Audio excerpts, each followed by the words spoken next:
Welcome to the MarTech Matrix, the podcast that cogently uncovers the business problems each tech company was built to solve. Today, Sean speaks with Ori Greenberg, founder and CEO of Cluster and Algopix, data intelligence companies that help brands, agencies, marketplaces, and small businesses understand what's moving and where. They will be discussing why there is a need for Cluster and Algopix, the solutions they provide, and the use cases for them. After the show, head on over to the martechmatrix.com for show notes, contact information, and details on upcoming episodes. Now, get ready to enter the Matrix. Ori Greenberg, welcome to the Matrix. How are you? Thanks. Great. Thanks for having me, Sean. Oh, my pleasure. I want to jump right in because I was checking out your website, and on the homepage it says uncover data, drive performance. And I thought, wow, this could be on any data company's website. So help us understand what that means in the context of Algopix and Data Cluster, and then we can jump into what the differences are. Perfect.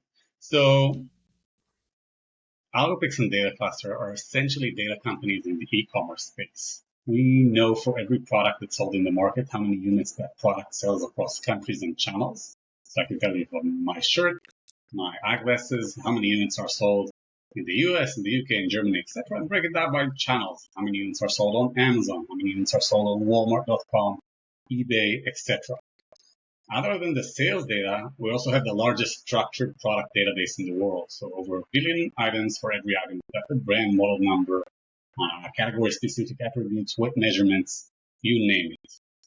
And I think that data, both demand data and great catalog data, are very important to drive sales, right? So uncover data to drive performance, I hope with that context in mind, makes a little bit more sense. It does. Yeah. I mean, you have to understand the data to use it properly so that you can drive performance. So that makes a lot of sense. I have to ask, so you have this data on your polo shirt there for, half the globe, it sounds like. How do you get that data? If I came to you and said, Ori, tell me how many shirts of my polo light blue that I sold in Germany or the US yesterday, how do you know that? Excellent question. Usually the first question that comes up is, what's the secret sauce? How do you guys do what you do?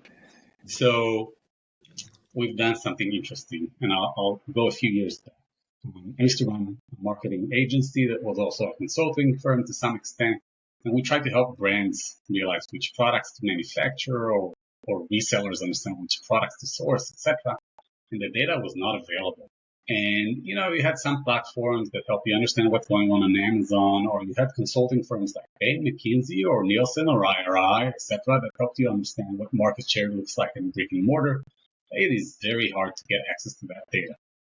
And so we realized that's a problem we want to solve, and we were solving as a service. Now, realizing we want to productize that service, we asked ourselves, what's the best way to get access to that data in, that will reflect the biggest, part of the market. Now, with retail, it's relatively easy. You go to the biggest players, you go to Walmart, you go to Target, you go to Best Buy, and you ask them if they're willing to sell point of sale data. And that's it. And if you get 10 of them, you pretty much get 80% of the market. And you've got e-commerce, you've got over 15 million online sellers, different brands. They hold the data. So it's a bigger challenge. So we asked ourselves, how can we make that data partnership come together?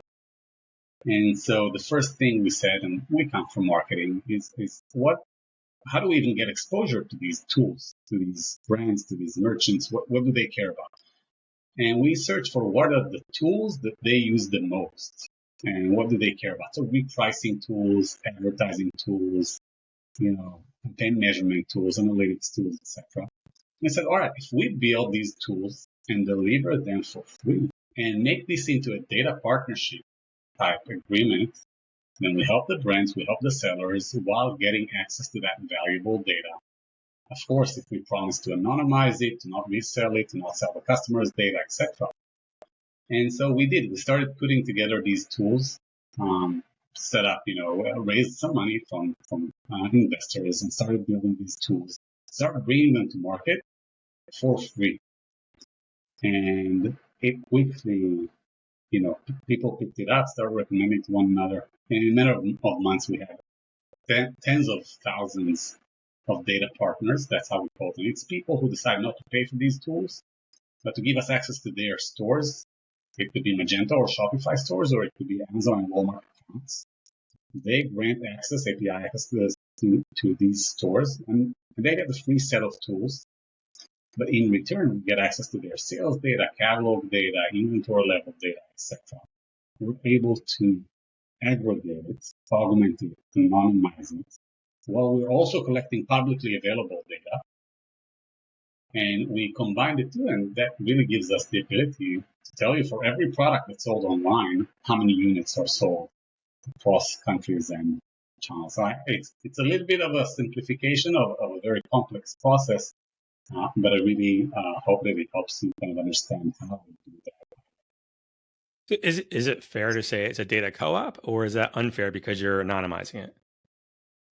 It is a cool co-op with a flywheel effect where every member makes the product better for all other members, right? Every seller that joins and gets access to their sales data helps us improve our sales estimates across the categories that they operate in. So it is a very accurate way of saying it. Got it. So if trying to think of a good use case example. So if I'm a brand, I'm selling that polo shirt. It's good for, well, wouldn't Polo already know how many units I guess they'd know how many they sold wholesale, but they wouldn't know retail. Is that the difference? We'll help them break down the channels. We'll help them understand what their resellers are doing. We'll help them understand their prices and fluctuations and price elasticity and other use cases. Like you said, they already know what they're selling to some extent. What a brand would usually care about is what their competitors are doing and how they're benchmarking against their competitors. Is the category itself growing or shrinking?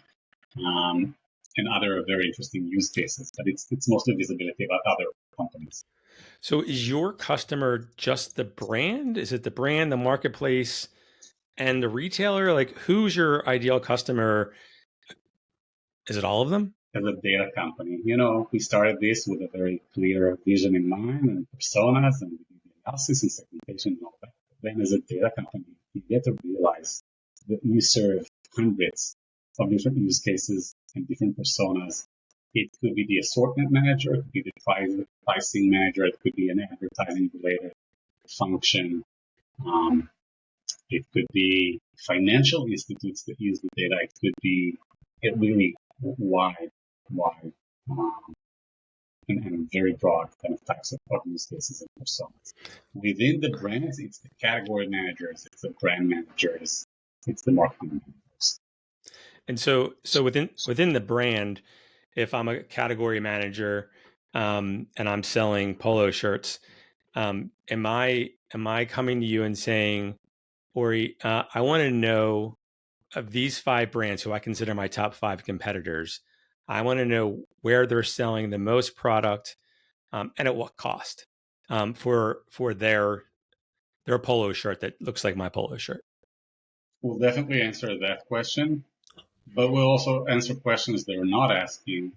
And we might tell them that we noticed that cotton is trending up and brands that sell polo shirts made of cotton are trending up, and it's important, and how they communicate it. So we'll tell them that they're using the phrases natural a lot more often in their product descriptions or attributes. And so it's kind of a very deep analysis. The combination of both getting the demand and transactional data alongside the product description of marketing activities, that's where we make the most sense. Got it. I guess if you're a marketplace or a retailer, you want to know what's moving elsewhere so that you can sort of promote those products more heavily to bring in more traffic to your website. Spot on. Understanding assortment gaps and understanding trends. Yeah, exactly. So before we get into the differences between Data Cluster and Algopix, do retailers or brands use this just online, or does the data help them influence their offline channels as well? The biggest advantage we have by providing online data is that it's real-time data. which is very hard to get for brick and mortar and retail. And another thing, there's a big correlation a lot of times between what's trending online and what's going to be trending in the stores. And so they do use it for both. Yeah, I would imagine if I'm an omni-channel merchant, I get the value of the online real-time data, but it also is data that I can inform my store managers with to say polyester is trending, so let's put the polyester shirts in the window in the storefront rather than the cotton. I mean, being simplifying it, but just blue is trending. Let's put blue up there, whatever. Okay, so you have Algopix, and it sounds like that's where you started, and then you have Data Cluster. So talk to us about that evolution, starting with Algopix. You explained the background already. You started off with a problem you were trying to solve for at the agency. So walk us through that journey. Perfect. So essentially, both of these kind of brand names are serving data in the e-commerce space. These are just different interfaces that are serving different personas. So Algopix has a visual interface, and so for smaller brands, it would probably be the best way to go about which product to source, what assortment, even analyzing price lists from suppliers. Whereas Data Cluster is meant for larger companies with data lakes and analysis capabilities. It is an API-first product, and larger companies and organizations can essentially call entire categories, and with one API call, they can hit 20 million items, understand real-time sales volume, real-time pricing, and combine that with their data sources to do whatever analysis makes sense on their data lake with their analysts. That's really a very popular way to go about it. Now, we started with Algopix because that was the way to acquire data and also was a better way to serve the community, understand what people and brands and merchants care about. A couple of years into running Algopix, we started getting requests from bigger companies.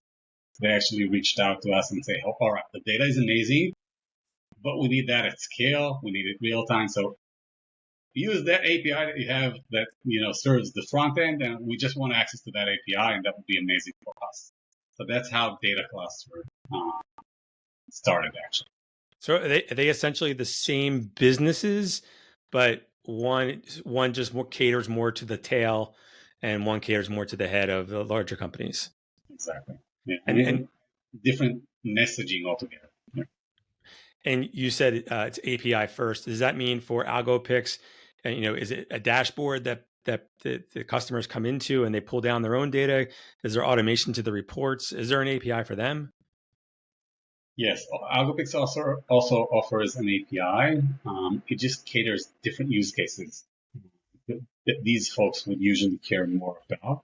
Got it. Whereas the bigger companies, I'll give you an example. The smaller companies care about margin a lot more than maybe sometimes big companies. Whereas the big companies would care more about market share. The entire organization will be compensated based on how many points they gather of market share this quarter, this year. So really different way of thinking about it. Got it. Okay. So how does a larger business benefit from, I get how they're accessing the data, but how do they benefit from having all of that data? Great question. It seems like a lot of data. Yeah. And again, a lot of use cases. So I'll give you one example, and then I'll try to find a completely different example, just to keep this interesting. But essentially, one of the biggest problems that brands have is marketing measurement, right? I'll give you an example that doesn't sound like it's related, but maybe let's take the Super Bowl that happens once a year. A lot of companies invest tens of millions of dollars in it. And historically speaking, if they want to measure the effectiveness of the Super Bowl TV campaigns, they'll wait 4 to 6 weeks to get the reports from their marketing teams and kind of the vendors that they work with. Whereas online, when market share changes, essentially you can measure it in real time. So using our data and the fact that we can pull entire categories and their sales performance in real time, you can tell 10 minutes after you launched a $30 million TV campaign, you can tell how it affected your market share, which of your SKUs are trending up, and whose competitor's sales volume are you taking away from? So that capability, you can't do it elsewhere, and you can't do it if it's not online in real time.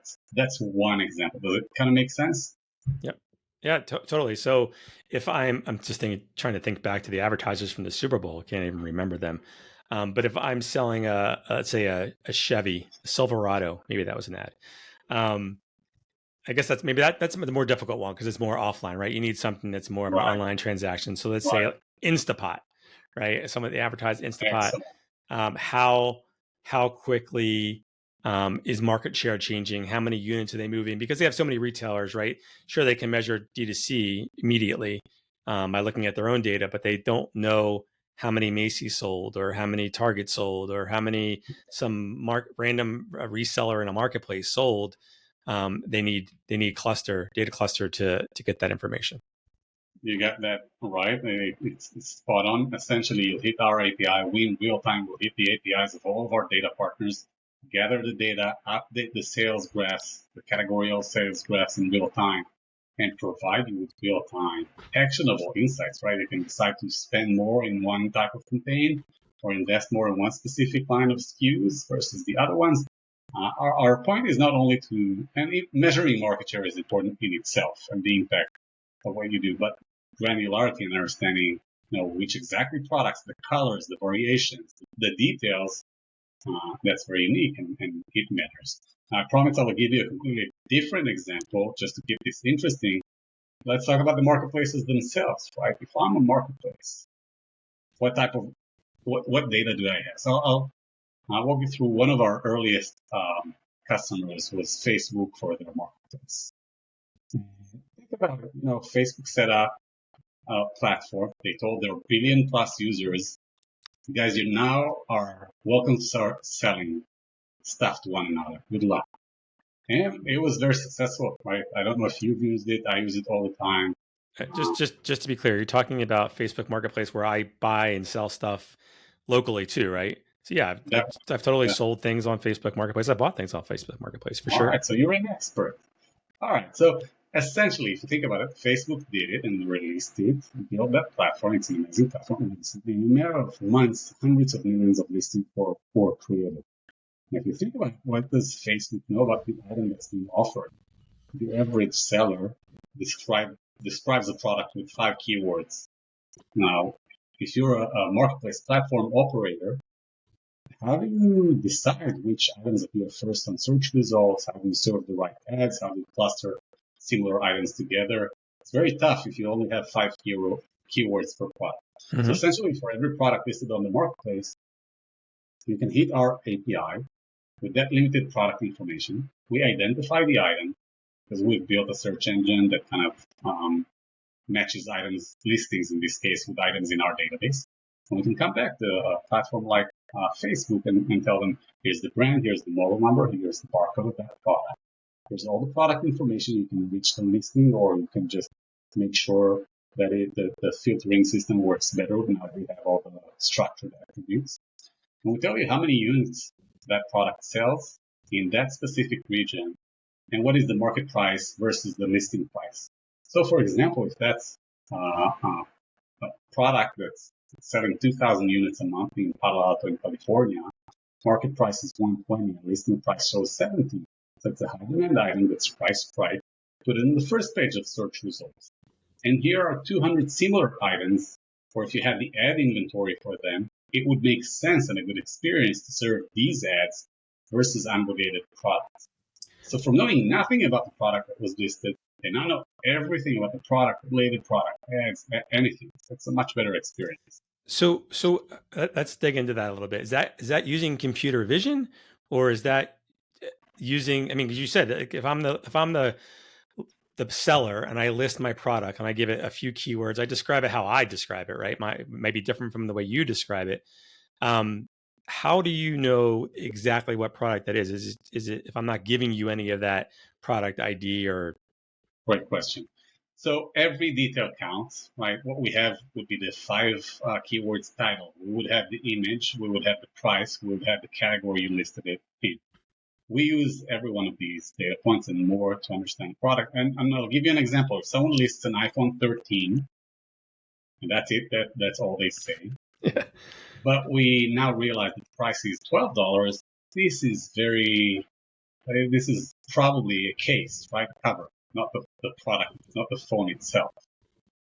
Now, we don't know which exactly cover it is, but if we realize that all iPhone 13 covers are now in low demand, then that will help, even if we don't match the exact same product. Does that kind of make sense? It does. I'm just trying to understand, like if I put a kayak, I'll use my own personal, I put a kayak, I put on an orange 10-foot river kayak. That's my description, right? Maybe I put the brand and I list it for $500 and I put it up on my Facebook marketplace for sale. You come in because you work with Facebook and you see that I have this product listed. How do you know that it's the brand I say it is? How do you know it's orange, right? That's what I'm getting at. Like, how do you know the details to confirm it so that you're able to enrich it, right? Because ideally it sounded like you're telling Facebook, hey, we can enrich those listings so more product gets sold. So let me change the example. It's the hair. Let's say I'm trying to sell this kayak and I can sell it on I list it on Facebook. I also listed on eBay, and I also listed on, is Craigslist still around? On Craigslist, right? Clearly, if my description of the product is better on one platform versus another, it's going to come up in more searches through Google or through the platform itself, right? So there's an incentive, I would think, although Facebook doesn't I guess they make money on ads, right? There's an incentive for Facebook to sell that, to help me sell that product versus selling it on a different marketplace, right? So what are you doing to help Facebook help me sell that product faster in that example? So you're touching on a very sensitive topic to any marketplace operator. You essentially don't want to enhance a listing with the wrong information, and you don't want to take ownership of something that's not necessarily yours. But at the same time, you have the challenge that you need to provide a better experience for the consumer. So let's say you listed a kayak, but you didn't mention that it's yellow. It's very important for people to know that it's yellow.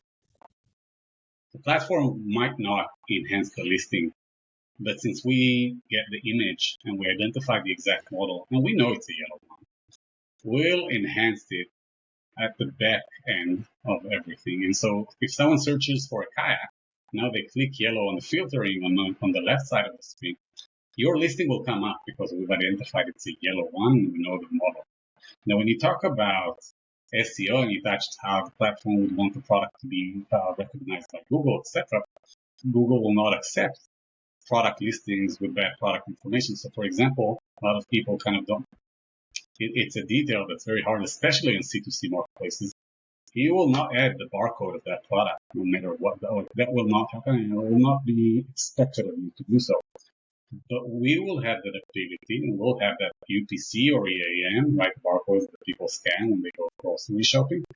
Essentially, we have all the product barcodes, and now you can send the proper product feed to Google, and you get a much better exposure with every search engine. Google is just an example, Bing and every other search engine. So the platform, even though the consumer might not see it on the front end, the platform will utilize the data on the back end to get a lot better slicing, filtering, and exposure. If that makes sense. It totally makes sense. And it probably makes more sense or even more sense for a marketplace that actually earns something with each sale, right? Because they're going to have more to gain from it, where Facebook is selling ads. Do any of the marketplaces say to maybe it's different for different marketplaces, but do any of the marketplaces tell the seller, hey, you're priced a little too high, or you should price it here. You might want to think about reducing the price. Because I get those messages from Facebook once in a while, like, you should think about, lowering the price. And I'm like, no way. But Yeah. are they using data to inform me of that? Great question. They have the data. We give them the data. Now, in some cases, we might tell them, hey, the listing is underpriced. They will think whether they should surface that insight to the merchant. Or if you're listing a car, most platforms nowadays will tell you this is the common price range for this model this year. And you can do that for every product category. So these notifications you receive, there's a notification team that needs to decide when they want to surface a notification, what's the value, who's going to benefit from it. Essentially, you want to sell it as fast as possible for the highest price possible. And the platform will guide you on how to do that when they have the means and interest to do so. Okay. It sounds like between the two products collectively, there's a lot of different uses for it. So who's your ideal customer? Like in terms of who do you sell your product to? So because it seems like you could sell it to different people in the same organization. Yeah. I'm struggling whether I give you the financial response. There's a business KPI. Well, I guess let me ask you this. I'll ask you this way. When you go into a brand or a retailer, who does this conversation resonate the most with? Like who's going to be your champion? It really depends on the use case. So I'll take a step back and I'll give you the smartest answer. Essentially, as an organization, our mission is to help small businesses be more successful online. Now, even if we sell to the brand itself or a reseller and give the right insights on which products are in demand, or when we sell to the marketplaces, or the marketplaces will help the merchants become more successful. So essentially that mission of driving the right data so people source and sell the right products in the right place in the right time, I think it's really helping the community. It helps the small brands, the large brands, it helps the resellers, and it helps the consumers with a better journey, right? When the marketplace surfaces the right products for them. So with that mission in mind, the whole company is the goal is to help online sellers make the right sourcing decisions. I hope that makes sense. And if you have that mission in mind, even if you speak with a brand owner or a Procter & Gamble type company, and you want to make sure that they're more successful at serving the right product. Everyone benefits from serving the right products. No, that all makes sense, and I get the data cluster goes, is more is you appeal to a larger brand or retailer. So, and I imagine, to correct me if I'm wrong, Algopix is probably more of a small businesses are coming onto the website. They're finding you through search and where it's more inbound, right? And data cluster is more outbound or a little bit of outbound. So when your sales team is calling on these brands, who do they call on? Maybe that's a better way to ask the question. Where do they get in the door the most often? So for brands, it would be the brand managers that care about their positioning within the category and understanding competition. That's definitely the most common use cases. For retailers, a lot of times it would be the assortment teams or the catalog teams that serve online. So everything online we connect to, it just makes the most sense. For marketplaces, it would be catalog team or the ads team. The ads team have the biggest budgets. They need data to make the right decisions, to serve the right ads at the right time. So that makes sense. And hedge funds care about publicly traded brands and how they're performing. Right? So they care about sales data, and there's a team that knows how to process data, how to buy data, how to make insights. Yeah, I mean, look, there seems like there's a lot of use cases for it. It makes it hard to figure out who's gonna sit up and listen, right? And if sales is tough. Pricing, right? Pricing, like you said, elasticity earlier. Like, am I priced right in the market? Or is my competitor selling? Is he undercutting me? Is he reducing his price? So I can see where all of that can impact someone's business, and you could be a benefit. I'm going to ask this question. When you sell to a small merchant on Algopix versus a larger brand on Data Cluster, how do they measure success the same way? Is it a clear line to success? Like, how do they evaluate their investment in what they're getting from one of your two brands? Excellent question. So the smaller brands care about margins, and we're proud of just helping them make the right decisions. Every one of us, especially during COVID, had a friend who said, all right, I'm going to take my savings, I'm going to quit, I'm going to set up an e-commerce business. I'm going to import yoga mats from China, I'm going to brand them, put my own label, and I'm going to be rich. And they realize that it's cheap to buy, but then it's expensive to ship, and it's expensive to sell. You need to be a marketing expert. And we try to surface all these insights before someone makes a mistake and maybe invest their lifetime savings in the wrong product or line of products. So that is our mission. We love doing that, helping people make the right decisions. And it's important to say, a lot of these merchants have great instincts. And until now, and before they met us, they made intuitive decisions. And they're right 85% of the time. But we want to make sure we serve data so they're right like, almost all the time, if possible. Yeah. So margins and making the right sourcing decisions would be the ones for SMBs and Algopix. The enterprise clients care about market share measurement, being accurate, make sure you drive insights from the changes in market share. So it's kind of useless to understand you lost the point if you don't know why and how you can fix it. Our goal is A, to surface, hey, you just lost market share, and B, to tell you exactly what actions you need to make, as far as we can tell, to get it back and more. So these are the makes total sense. So you clearly are sitting on a lot of data. How do you use all of that data to make your products better for your customers? So the first thing is kind of that cool flywheel effect that we talked about. Everyone that joins the network that becomes a data partner makes the product better for everyone, makes the sales estimates better for it. So the more data points we get, the better the product becomes. Moreover, the more data we get, the more features we put out there.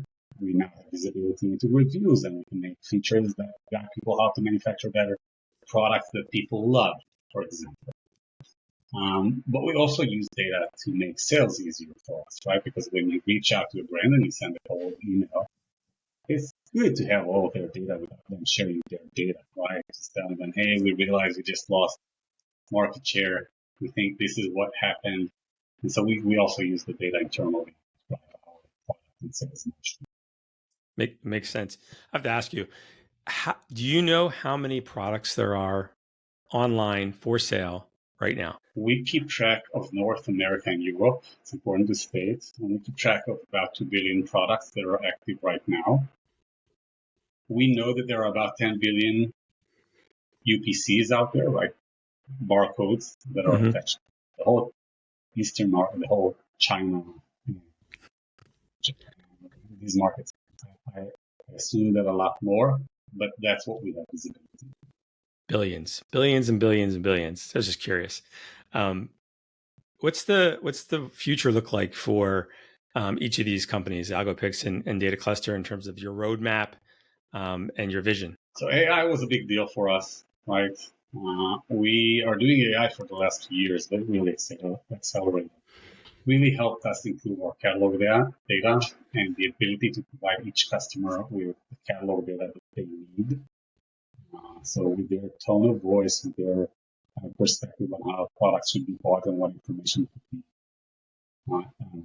We use machine learning to improve our sales estimates and become better with every day. Now, we talked about that flywheel of data. Right now, we commit to over 90% accuracy level on average for a product. We want to get to 100%, right? So that's kind of a very, very important KPI for us, accuracy level across the board. We want to cover more channels, more countries. There's endless. It doesn't end. But essentially, our North Star is helping online merchants become more successful. And we try to find a way to make more of them more successful. So when someone pitches a new feature, how does that help merchants become more successful? How many of them will this impact? And that's how we make our decisions. That makes sense. Makes sense. So if I wanted to start my own marketplace today, I could come to you, subscribe to to a data plan, and find out what the most in-demand products are in North America, and basically just build a marketplace of the top random products, even if they're just, they have no correlation to each other. So there's no theme, but I could just get the top products and then just do some really slick SEO, SEM marketing, and just take market share away from all the other marketplaces. You can set up a very cool drop shipping type marketplace. Yes, you don't need anyone's consent in theory. But yeah, a lot of marketplaces use us. The most common things are to build a catalog and to build assortment and inform the business development team which high-demand products they're missing from their assortment. And we'll also provide data on to which sellers carry these products and how you can contact them. Yeah. I'm a big believer, by the way, that sellers and brands should be where their customers are. And so sell your product in as many sales channels as you can where it makes sense. Make sure you're successful in these channels. And on the other hand, the channels try to make it easier for the brands to list their products. So if they have their own canonical catalog and they require minimum information from the brand, which is something that we power, it makes the experience easier for you.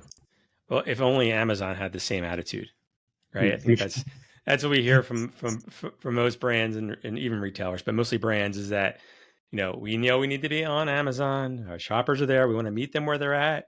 But man, they take so much of our margin away. We always, we just want to get them over. And so that's unfortunate. But hey, I guess kudos to Amazon.